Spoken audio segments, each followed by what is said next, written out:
Escuchemos a Alberto Otárola manifestarse ante la prensa francesa. Alberto Otárola, lo decíamos en la introducción, la crisis política se produjo o se aceleró con el intento del expresidente Pedro Castillo de disolver el Parlamento. Su reemplazo no ha cerrado, podríamos decir, esa crisis. Al contrario, se puede decir que se ha profundizado en una cierta medida a 6 meses de distancia de ese intento fallido de disolución del Parlamento.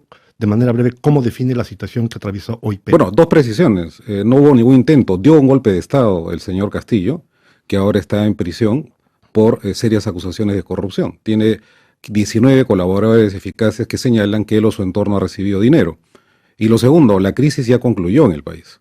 El país ha entrado a un proceso de pacificación. En este momento no existe una sola marcha de protesta, ningún camino bloqueado. Porque con mucho esfuerzo en estos 6 meses, hoy día cumplimos 6 meses de la gestión de la presidenta Boluarte, hemos dado a los 33 millones de peruanos el derecho constitucional a la paz y a la tranquilidad. Y estamos en ese proceso, gobernando con paz, con tranquilidad y habiendo superado un lamentable suceso en la historia reciente de nuestro país. Bueno, ese enunciado me parece absolutamente válido y claro, no se puede hablar de intento de golpe de Estado.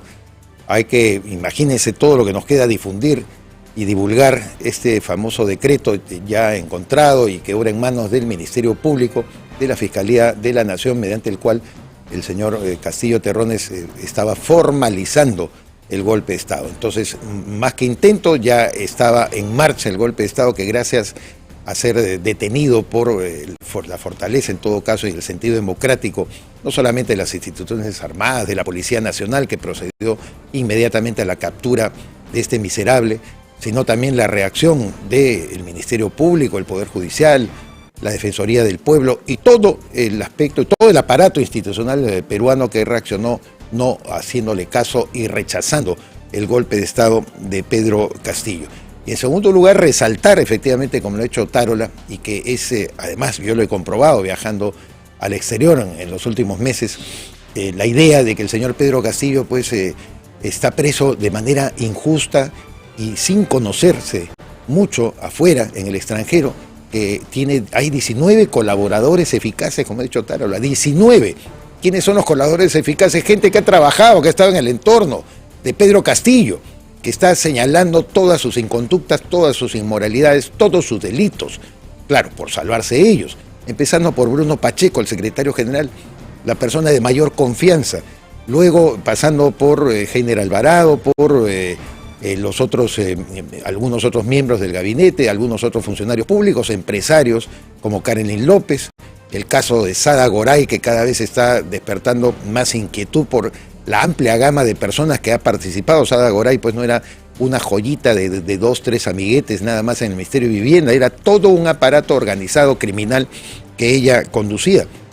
De tal manera que es bueno recalcar que el señor Pedro Castillo Terrones está detenido también por sus inmoralidades, por cometer delitos comunes y corrientes.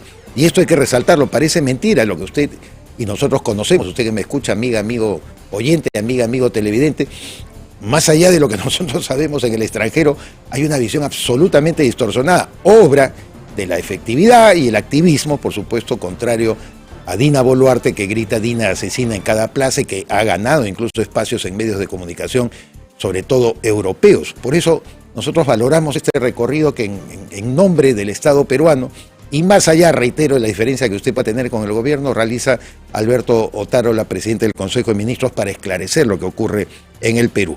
Otárola añadió que el narcotráfico y la minería ilegal pretendieron tomar el poder. La responsabilidad política por las muertes, esas muertes infaustas que todos condenamos, es de Pedro Castillo Terrones. Escuchemos. Usted que el país está pacificado. El día de ayer la presidenta Dina Boluarte fue audicionada por las autoridades judiciales para testimoniar en una acusación por homicidio y por genocidio, son los cargos que se juzgan. Hay que recordar que las protestas seguidos a lo que usted llama un intento de golpe de Estado dejaron... Un golpe de Estado. fueron 60 muertos oficialmente. Sí, exactamente. Ahora, la pregunta es, ¿en dónde está esa fase? La presidenta dice que no sabía nada de lo que sucedió, con las declaraciones que hizo ayer, que no tiene responsabilidad alguna. No obstante, lo que registraron los medios en su momento es que la presidenta felicitó incluso a las Fuerzas Armadas por la acción que había llevado durante las protestas que siguieron a la destitución del presidente Mire, Castillo. aquí ha habido dos temas muy importantes, ¿no? En primer lugar, el ataque permanente de un grupo muy pequeño, muy violento y financiado por el narcotráfico y la minería ilegal, que pretendió tomar el poder porque ya tenían el gobierno y soliviantar el Estado constitucional de derecho. En el país lo que ha funcionado es la institucionalidad democrática. Aquellas instituciones que Pedro Castillo quiso cerrar, el Tribunal Constitucional, no solo el Congreso, la Fiscalía de la Nación quiso capturar, arrestar a la fiscal de la Nación que lo investigaba, el Congreso de la República, la Junta Nacional de Justicia, todos estos organismos cerraron filas con el Estado de Derecho en el Perú y formularon lo que se conoce como la sucesión constitucional, que es el gobierno que en este momento legítimamente viene ejerciendo la presidenta Boluarte.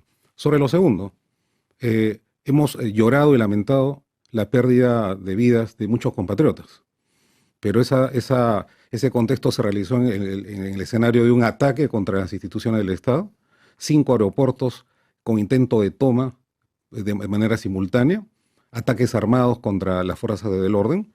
En consecuencia, los fallecidos, digamos, la responsabilidad política por lo que ha pasado en Perú es del señor Castillo, no de Dina Boluarte. Y lo que ocurrió ayer en el Ministerio Público es lo que tiene que hacer un presidente, un gobernante con alta responsabilidad.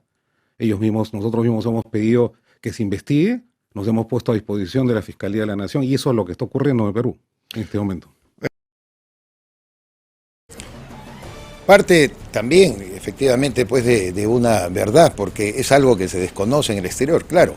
Una protesta, una movilización, sobre todo en las zonas andinas, eso que sensibiliza tanto al europeo común y corriente, eso es verdad, el sentido culposo colonialista que tienen los europeos respecto a nosotros es terrible. Yo me cansaría de contarles experiencias como periodista que he pasado tratando de esclarecer este tema, ¿no? Cualquier persona que se pone un chullo, un sombrero nativo, que es lo que hacía pues Evo Morales como presidente pues de Bolivia, ¿no? Inmediatamente los europeos bajan la cabeza y dicen, no, es que tengo que ser bueno con este pobre hombre aymara, campesino, cocalero, que fue pues vilipendiada su raza por nosotros, los blancos, ¿no es cierto?, los que arrasamos con las civilizaciones y la cultura. Entonces, la noción que se tiene acerca justamente de estas movilizaciones en las zonas altoandinas, en Puno, sobre todo en la zona del sur, es casi pues de pasarle la mano, ¿no? De decir, pobrecitos, ellos protestan con sus polleras, son gente pobre, obviamente con muchas necesidades, y ese es el leitmotiv único de su movilización. Y no es verdad, pues entonces, ahí Otárola también está poniendo puntos sobre las IES. ¿De qué viven muchos de nuestros compatriotas puneños, por no decir la gran mayoría? Del contrabando, de la minería ilegal, del narcotráfico. Además, son 20 años que la penetración precisamente de Evo Morales en esta zona del país, con su mensaje ideológico reivindicativo, a través de RUNASUR, a través de crear una segregación y una secesión del territorio incluso nacional para que se conforme con Bolivia, el norte de Argentina, en zonas de Paraguay, como una especie de país solamente de aymaras, o motivar, como trató de hacerlo en Chile y lo logró también en su país, crear el concepto de ser un Estado plurinacional, es decir, somos diferentes nacionalidades.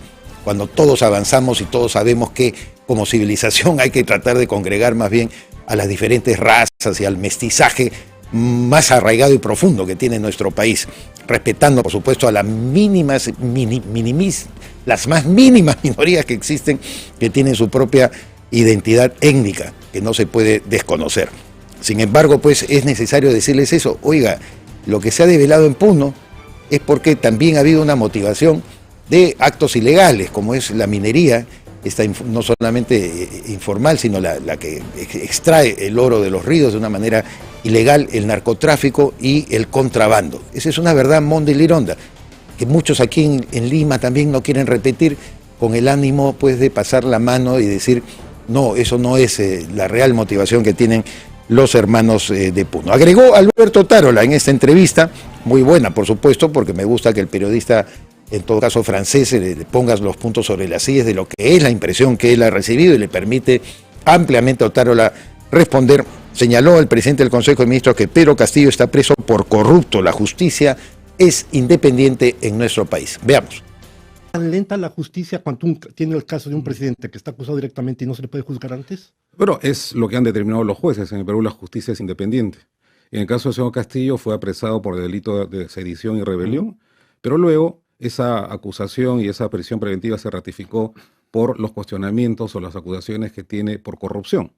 El señor está preso, para decirlo una sola palabra, por corrupto, ¿no? Entonces nosotros esperamos que eso se resuelva. Es lamentable que tengamos tantos presidentes en esta... Sin duda no es para nada halagüeño para nuestro país, pero lo repito, la justicia tiene que hacer su trabajo. Mientras tanto hemos pasado la página y estamos gobernando hacia adelante. Abordó también Alberto Otárola, presidente del Consejo de Ministros, el tema de nuestro sistema político, que tiene sus fallas, pero aún así defendió los alcances económicos que nos ha permitido lograr la Constitución de 1993, esa Constitución tan vilipendiada por algunos sectores del país. Escuchemos a Otárola. Lo que me interesa a mí es lo siguiente. Dina Boluarte es la sexta presidenta y la primera mujer presidenta en Perú, es una cosa interesante. Es la sexta presidenta que se sucede, sabiendo que los 5 presidentes que la han antecedido, todos están acusados de corrupción, algunos están en prisión, incluso alguno se suicidó. Mi pregunta es, ¿qué está fallando en el país? Usted me dice que hay una normalización. ¿Qué falla de que uno tras otro los mandatarios que se han sucedido estos últimos años en Perú acaban seguidos por la justicia por corrupción u otros cargos? Creo que ha habido acá dos elementos. El primero, digamos, una protesta legítima contra todo lo que significa Estado. Ha habido mucha demagogia en la asignación de las obras públicas, en las promesas incumplidas, ¿no? Digamos, demagogia que se incrementó en el año y medio en el que estuvo el señor Castillo como presidente. Y creo que también tenemos un problema en cuanto a la concepción de nuestro modelo político. Hoy en día nuestro modelo es híbrido, presidencial, parlamentario. El gabinete tiene que ir a pedir la confianza al Congreso y el presidente puede disolver el Congreso. Y eso no nos ha permitido tener una estabilidad política y que creo que es una tarea pendiente que tendrá que acometer el Congreso en este momento. Que es la herencia de la Constitución que se creó en los años 90. Es la herencia de la Constitución de 1993, Constitución que, dicho sea de paso, nos ha permitido ser los líderes en el crecimiento en América Latina. Hoy día, en este momento, el Perú es el país que más ha crecido en América Latina, vamos a tener un 3% de crecimiento. Tenemos la inflación más baja en América Latina, las expectativas por invertir en minería han crecido en 6%. Acabamos de suscribir una emisión en la Bolsa de Valores, hemos tocado la campana en Wall Street, y todo esto en los 6 meses de gobierno de la presidenta Boluarte. Aunque